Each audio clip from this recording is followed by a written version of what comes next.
This was the dwelling house of Pandit ishwarChandra Vidyasagar, doyen of the Bengal Renaissance. It is located today at Badur Bagan in North Calcutta.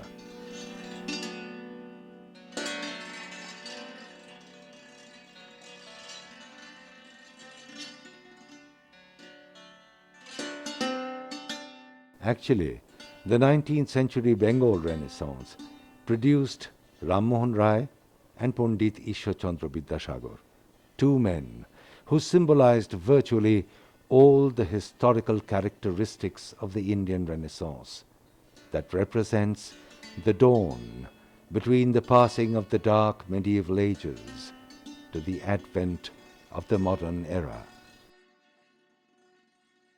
Vidyasagar was a man of learning with strong views whose life touched upon different spheres of glory.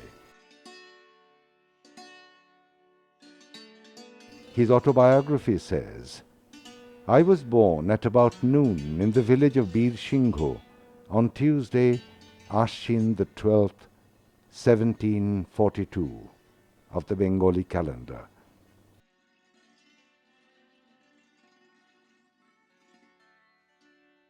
I was the first child of my parents.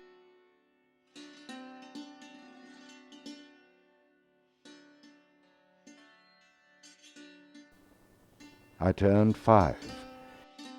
In Bir Shingho, there was a Pathshala for the elementary education of the village boys. It was run by Kalikanta Chattopadhyay.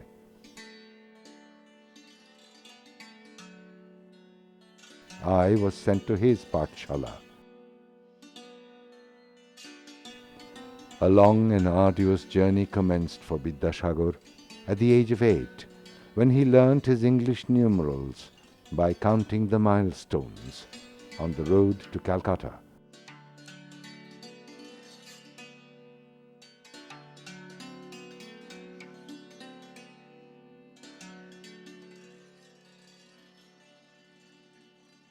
Appropriately, he later reckoned the diffusion of Western knowledge to be the first milestone on the path of social advancement.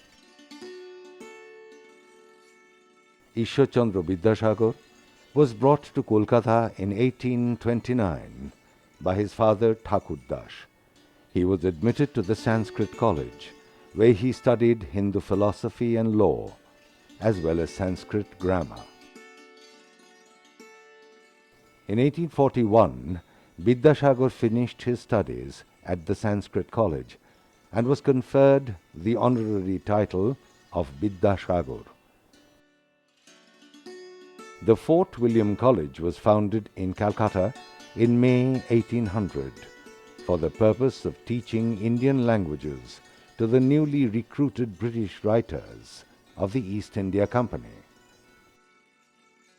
Lord Wellesley took the initiative to establish the college.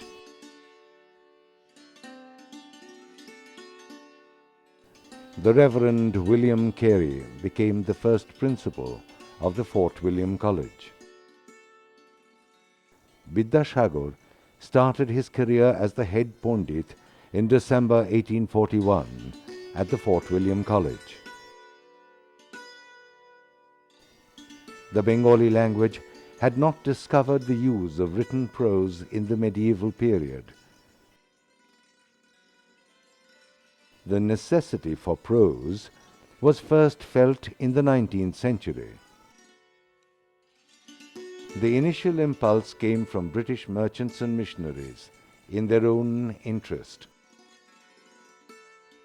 The missionaries translated the Bible 2 decades before Vidyasagar was born.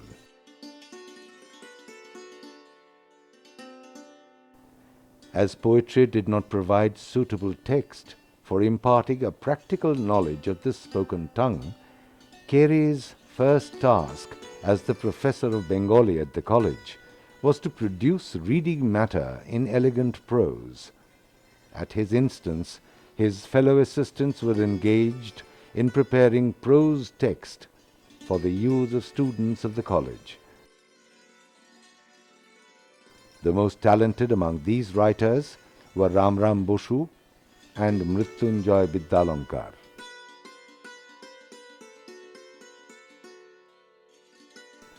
It must be mentioned here that the endeavour of writing Bengali prose by the teachers of the Fort William College came mostly in the form of so-called textbooks.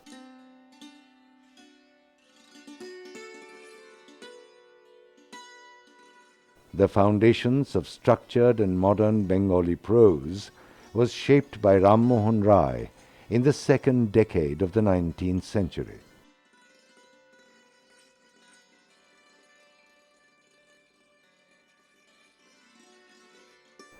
Dr. Shishir Das has commented that Ram Mohan Rai was in many ways the forerunner of the new age that dawned in India.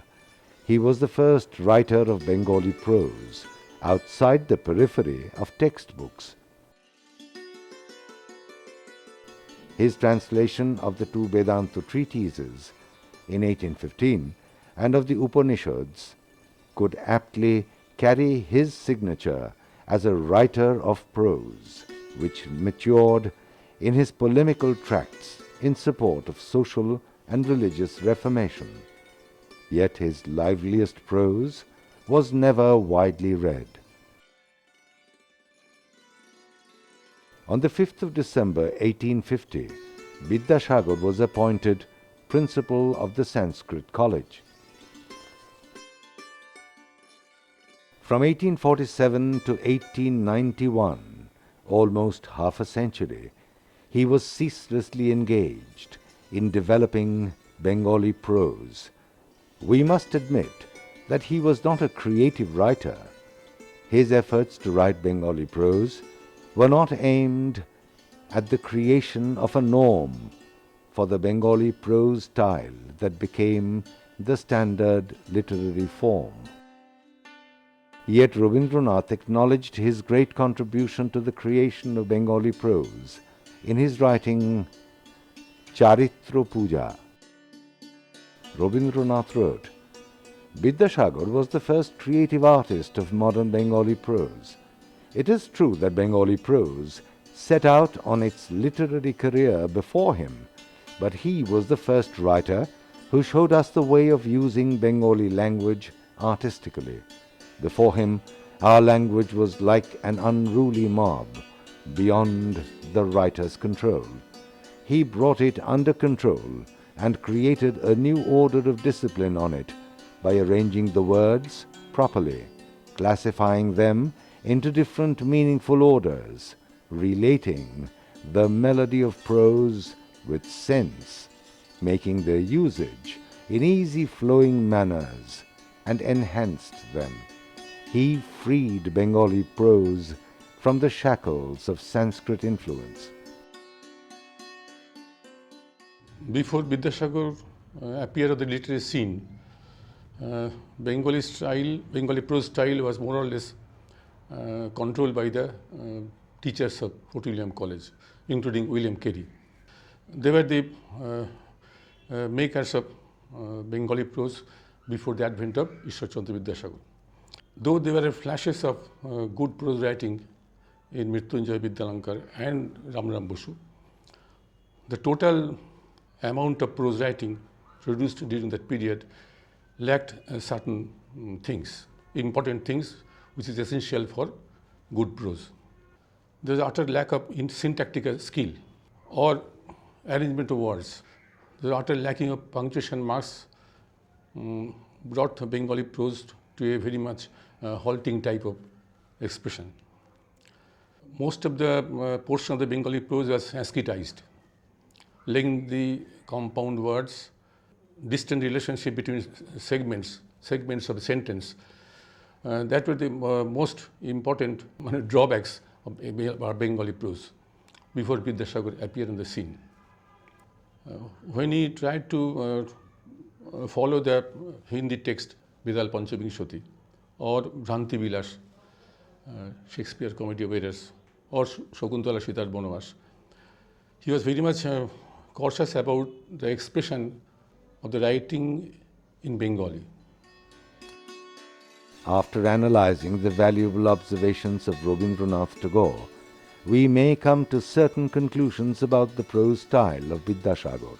It was Vidyasagar who first introduced certain acceptable norms for the construction of Bengali sentences and created a literary and melodious prose. An inherent flow of lyrical rhythm and sweet sonorous effect was first experienced in the prose style of Vidyasagar.